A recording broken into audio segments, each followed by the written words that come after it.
Clive and I were at high school together in Liverpool, and I first met him in rehearsals for the school play.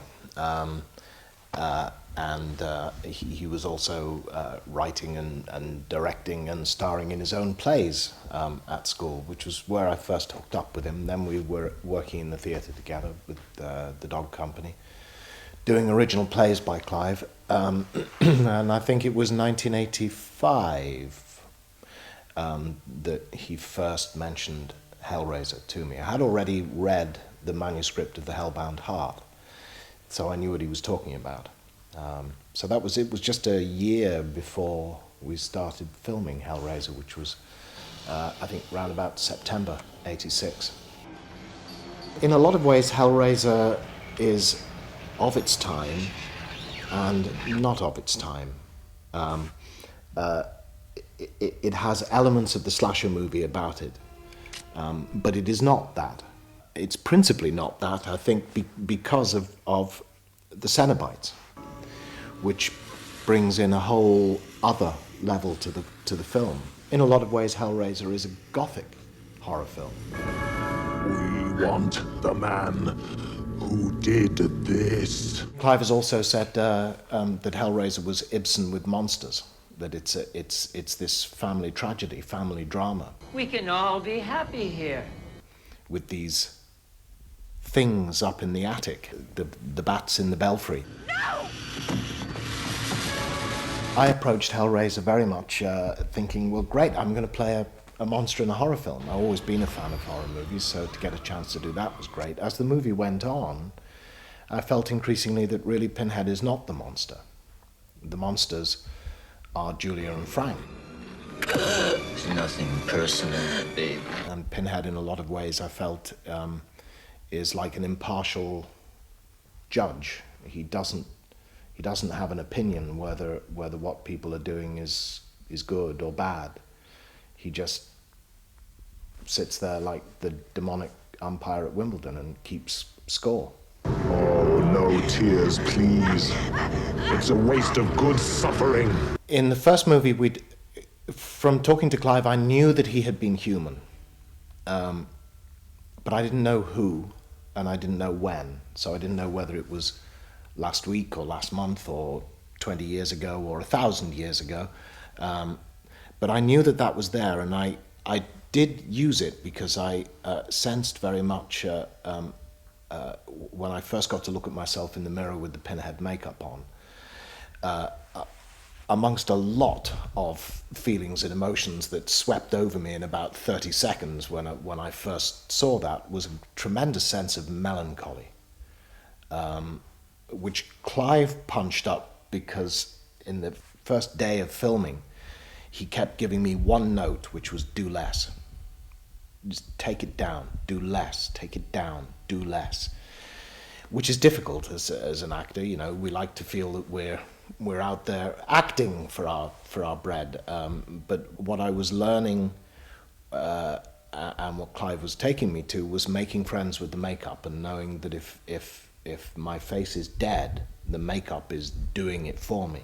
And that punched up that sense of melancholy, which I, if you pardon the expression, I pinned onto this idea that he had an awareness of having once been human, which I linked to his interest and fascination in humans, but that he wouldn't be able to remember who or anything about him, but that he had a sense of mourning, perpetual mourning for his own lost humanity. We have such sights to show you. Makeup early on was a 5 or 6 hour job, really, because everybody was feeling their way with it. Jeff Portas, who designed and applied the makeup on Hellraiser and on Hellbound, it speeded up. So by Hellbound, it was coming in at a standard 4 hours. But early on, it was a long trip, and I use the word advisedly because by the end of it, I was definitely in a kind of emotionally dislocated place, which was perfect for playing the character because that's exactly where he is. But it was a very strange and quasi-mystical experience to go through. And as I say, that first time that it finished and I just looked in the mirror and there's him staring back at me. I want to hear him confess himself. When you're in front of the camera, you're not aware of the makeup, or more accurately, the makeup is part of what you're doing. The makeup is the thing. The worst thing about the prosthetic makeup is when you're offset, and I'm anyway not one of those actors who stays in character the whole day. When I'm not in front of the camera, I've switched off and I want to chat about the football and have a cup of coffee and a cigarette, and and you desperately just want to be able to lift this head off and put it over here somewhere and put your own head back on and just reclaim yourself for 10 minutes. And you can't do it. You have to carry that makeup round all day. People don't really respond to you as you. They're responding to Pinhead the whole day. Taste our pleasures. You get into very strange places. Oh, yes. And you can't settle. I become a nomad. I want to be on my own, but after I've been on my own for 10 minutes, I can't cope with being on my own with this stuff. And you go out and seek other people to chat to, and after 10 minutes of that, you feel uncomfortable with that, and you go off and wander around. It takes about an hour to take it off. Joe always disliked more than the putting on, which may just have been a psychological thing, that it's over. Get me out of, I'm a human being, get me out of here. But it was a lot of poking and prodding with brushes and oil, and I didn't like it. Well, Hellraiser was my first movie. So my first day on Hellraiser was quite extraordinary. Talk about a steep learning curve. I'm getting used to this strange chain of command that goes on the movie set, and the way that works. Up to that point, I'd done 10 years of theatre, which is a very different discipline. So I was learning all that stuff, but as well, I'm dealing with the makeup and contact lenses and wearing a skirt and not tripping over, and the lenses were not to my prescription and were very dark and I couldn't see much. And I do remember the first shot was a complete nightmare because I couldn't see my marks on the floor, and beginning mark or end mark, and I couldn't see the camera. I couldn't see my eye line. It didn't feel great that first day, but I got it pretty fast, I think. Atmospheres, I think, is what I remember as much as anything else, particularly when we got to do the full-on torture room stuff and the chains were going. And people ask me, do you get scared when you're making these films? Well, no, you don't ever really get scared, but there are moments when the atmospheres get to you. And certainly in the torture room scenes in Hellraiser, that was going full tilt. Jesus wept.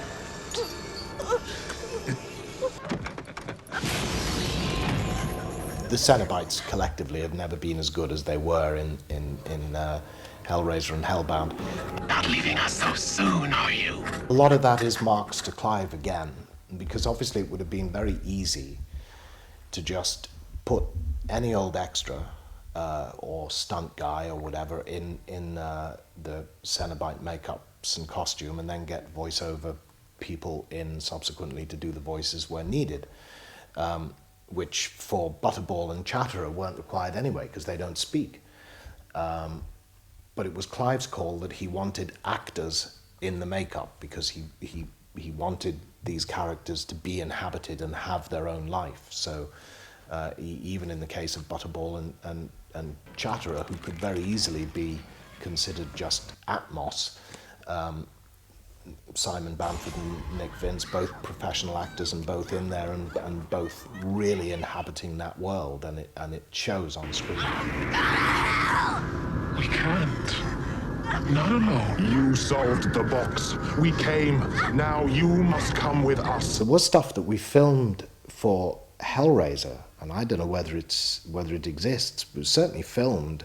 Clive had, I don't think it's even in the screenplay, put us in like little monkish cells with the walls covered in taboo, fetishist, quasi-religious, iconic things, pacing backwards and forwards in our cells, the idea being that this is where Cenobites are in their closed little obsessive place until they're required to come out and do their thing. But it was never in the film, and I've never seen the footage. I knew when we were doing Hellraiser that we were doing something interesting. I knew we were doing something different.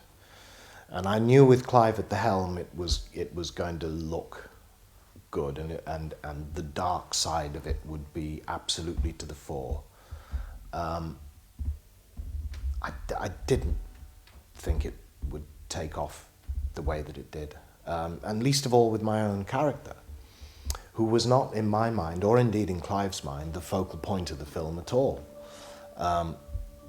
In retrospect, I can't imagine why we didn't think that horror fans would sit in a cinema and look at Pinhead and the other Cenobites up there on the screen 20 foot high and go, whoa, those guys we like, and those guys we'd like more of, thank you.